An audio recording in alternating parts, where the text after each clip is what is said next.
Sir मैं आज अभी आपके लिए यहाँ पे मैं जो CBT2 एग्जाम हुआ था आज यहाँ पे सेकंड शिफ्ट का हुआ था। मेरे एक स्टूडेंट ने मेरे को सारे क्वेश्चन भेजे हैं और मैक्सिमम क्वेश्चन आपको सारे के सारे यही मिलेंगे और ये उसके मेमोरी बेस हैं, पर बिल्कुल सारे एग्जैक्ट क्वेश्चन यही मिलेंगे। और आपको मैं दिखा देता हूँ कि कैसा पेपर आया था और आप इसे टैली कर सकते हैं कि आपने कितने सही किए हैं और कितने गलत किए हैं। और आप देख सकते हैं मैक्सिमम क्वेश्चन है, अब मैक्सिमम ये 40-50 क्वेश्चन है, पूरे लगभग 50 क्वेश्चन मिल सकते हैं आपको, देख सकते हैं यहाँ पे देख। तो पहला क्वेश्चन ये पूछा गया था यहाँ पे कि मेघदूतम किस भाषा में रचित है। तो मेघदूतम आपको पता है कालिदास ने लिखी थी और यहाँ पे ऑप्शन आपके पास है संस्कृत, पाली, प्राकृत, ब्रज। तो ये जो मेघदूतम लिखी हुई है संस्कृत भाषा में लिखी हुई है, क्योंकि उस समय गुप्त काल था, गुप्त काल में संस्कृत भाषा ही चलती थी, तो यहाँ पे संस्कृत भाषा इसका राइट आंसर हो गया। क्वेश्चन 2 देखते हैं यहाँ पे कि दो स्पीसीज को वेस्टर्न घाट में खोजा गया है, वो कहाँ खोजी गई थी। तो दो स्पीसीज थे, उनके नाम अजीब से नाम थे। तो ये क्वेश्चन आपका स्किप करने वाला क्वेश्चन था। तो ऑप्शन आपके पास है तिरुवनंतपुरम था, कोचीन था, वेम्बनाथ था, एक और था काकीनाड और कोझिकोड था। तो ये क्वेश्चन आप क्या कर सकते हैं, इसे सीधे स्किप कर सकते हैं, बट यही क्वेश्चन आपका एग्जिट पेपर में देखने के लिए मिला था। क्वेश्चन नंबर 3 था कि डलहौजी का कार्यकाल कौन सा था। तो डलहौजी का कार्यकाल आपका 1839 से 1856 था। क्वेश्चन 4 था आपका व्यक्ति की नीति या डॉक्ट्रिन ऑफ लैप्स कौन लाया था। तो आपको पता है कि लॉर्ड डलहौजी ही इस नीति को लेके आया था। क्वेश्चन 5 में आप देख सकते हैं यहाँ पे कि 2021 का सर्वश्रेष्ठ फुटबॉल खिलाड़ी कौन था। तो ये कुछ रॉबर्ट जेलेंस्की ऐसे कुछ नाम है उनका, तो वो क्या है 2021 के और 2022 के भी क्या, दोनों के क्या हैं, वो आपके सर्वश्रेष्ठ फुटबॉल खिलाड़ी हैं। तो आप वहाँ पे उनको देख सकते हैं। ठीक है, NaCl का एटॉमिक नंबर 8 पूछा था। तो NaCl का लगभग, क्योंकि Na का आपके पास पता है 23 होता है और Cl का आपका 35 होता है, तो दोनों को मिलाकर का 58 आ जाता है इसका राइट आंसर। ये पूछा था कि राष्ट्रपति की शपथ किस आर्टिकल में है। तो आर्टिकल ऑप्शन नंबर 60 आर्टिकल 60 में इसका दिया है। हाईकोर्ट किसके द्वारा रेट जारी करता है। तो ये आपको पता है कि आर्टिकल 226 के द्वारा हाईकोर्ट क्या करता है, रेट जारी कर सकता है। क्वेश्चन नंबर 9 पूछा गया था कि शिक्षा के अधिकार में जो एज लिमिट थी वो मैक्सिमम एज लिमिट क्या थी। तो ये थी कि 6 से 14 साल। तो वहाँ पे ऑप्शन था 14 साल, इसका राइट आंसर है। क्वेश्चन नंबर 10वां पूछा गया था कि सूर्य मंदिर जो कोणार्क है उसको किस नाम से जाना जाता है। तो वहाँ पे ऑप्शन में यहाँ से थे black pagoda, white pagoda, green pagoda. ठीक है, तो इस तरह के ऑप्शन थे, तो राइट आंसर हो गया आपका ब्लैक पगोड़ा।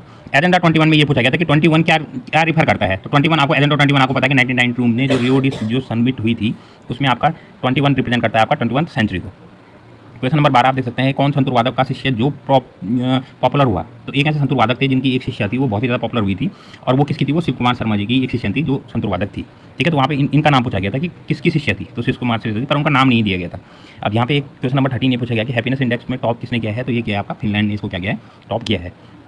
इस बार क्वेश्चन नंबर 14 आप देख सकते हैं कि चेरी ब्लॉसम जो फेस्टिवल है वो कहाँ मनाया गया था। वो मनाया गया था शिलोंग में मनाया गया था या मेघालय में ये मनाया जाता है। क्वेश्चन नंबर 15 पूछा गया था आपसे कि CRR की डेफिनेशन, कैश रिजर्व रेशियो की डेफिनेशन आपसे पूछी गई थी कि CRR की डेफिनेशन। तो वहाँ पे बहुत से ऑप्शन थे, तो वहाँ पे सिंपल सही था कि जो भी RBI में कैश के फॉर्म में जो बैंक क्या रखते हैं, अपना पैसा रखते हैं, उसको हम क्या बोलते हैं, CRR बोलते हैं, जो परसेंटेज में। इसमें क्वेश्चन नंबर 16 ये था कि कौन सा सेक्टर सबसे ज़्यादा रोजगार देता है। तो प्राइमरी, सेकेंडरी और टर्सरी क्वार्टरनी सेक्टर। तो यहाँ पे आपको पता है कि जो प्राइमरी सेक्टर है वो सबसे ज़्यादा रोजगार देता है, 52% रोजगार आपका जो प्राइमरी सेक्टर है वो देता है, जो एग्रीकल्चर होता है। इसका क्वेश्चन नंबर 17 होगी कालिदास की पुस्तक नहीं है। तो आपके पास 4 ऑप्शन थे, कुमार संभवन, मेघदूतम, नीतिसार, विक्रम संभवन। तो यहाँ पे आपको पता है कि जो नीतिसार पुस्तक है वो कालिदास की नहीं है।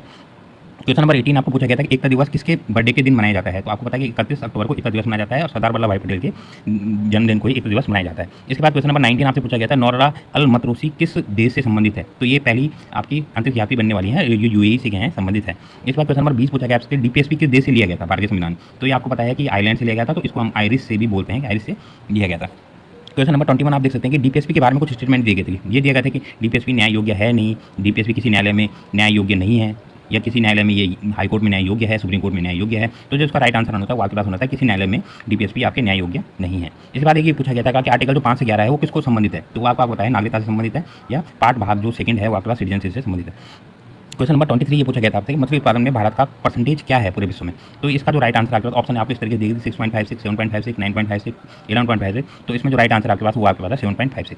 क्वेश्चन नंबर 24 है आपके पास कि पनामा जो नहर है या कैनाल है वो कहाँ स्थित है। तो आपके पास ऑप्शन है यहाँ पे कि north America, south America, central America या अंटार्कटिका। तो इसका जो राइट आंसर होना है आपके पास वो होना है मध्य अमेरिका। मध्य अमेरिका में पनामा कैनाल है जो आपके प्रशांत महासागर को अटलांटिक महासागर से जोड़ती है। क्वेश्चन नंबर 25 आप देख सकते हैं यहाँ पे कि स्लैश एंड बर्न एग्रीकल्चर, या अगर या तो जलाओ और काटो जो एग्रीकल्चर होती है वो आपकी कौन सी एग्रीकल्चर कही जाती है, उसको हम झूम खेती भी कहते हैं। तो ऑप्शन में झूम खेती भी था, तो इसका राइट आंसर झूम खेती होना है। क्वेश्चन नंबर 26 ये था कि ठीक है, जो अनुप्रतिया एक ऐसा कोई डांस फॉर्म है वो किस राज्य से संबंधित है और इसके कारण ही उस राज्य का नाम पड़ा हुआ है। तो वहाँ पे ऑप्शन में आपके पास है अरुणाचल प्रदेश, मणिपुर, नागालैंड, त्रिपुरा। तो इसका क्योंकि अनुप्रतिया है तो कहीं ना कहीं अरुणाचल प्रदेश से संबंधित लग रहा है, तो क्या आपका इसका आंसर अरुणाचल प्रदेश होता है। इस डांस का मेरे को अभी तक प्रॉपर मिला नहीं है, तो ऐसा कुछ क्वेश्चन था, तो आप इसको जरूर चेक करें। क्वेश्चन नंबर 27 था कि SI मात्रा कौन नहीं है। तो यहाँ पे ऑप्शन आपके पास है कैलोरी, ओम, एम्पियर, कूलाम। तो इसमें जो राइट आंसर हो गया वो कैलोरी हो गया, क्योंकि ओम, एम्पियर और कूलाम ये तीनों के तीनों क्या है, SI मात्रक हैं। जबकि कैलोरी आपका क्या होता है, ऊर्जा को दिखाता है, तो ऊर्जा को जो SI मात्रक होता है वो जूल होता है। ठीक है, इस बात क्वेश्चन नंबर यहाँ पे रुक जाओ, ये क्वेश्चन थोड़ा बढ़ गया है यहाँ पे। तो क्वेश्चन नंबर 28 आप देख सकते हैं यहाँ पे कि कोशिका का कब्रिस्तान किसी को आ जाता है, कि जहाँ पे मतलब क्या होता है कि सारी कोशिकाएं मरती हैं, तो उसको बोलते हैं लाइसोसोम। तो यहाँ पे ऑप्शन बाकी भी था, लाइसोसोम था, साइटोप्लाज्म था,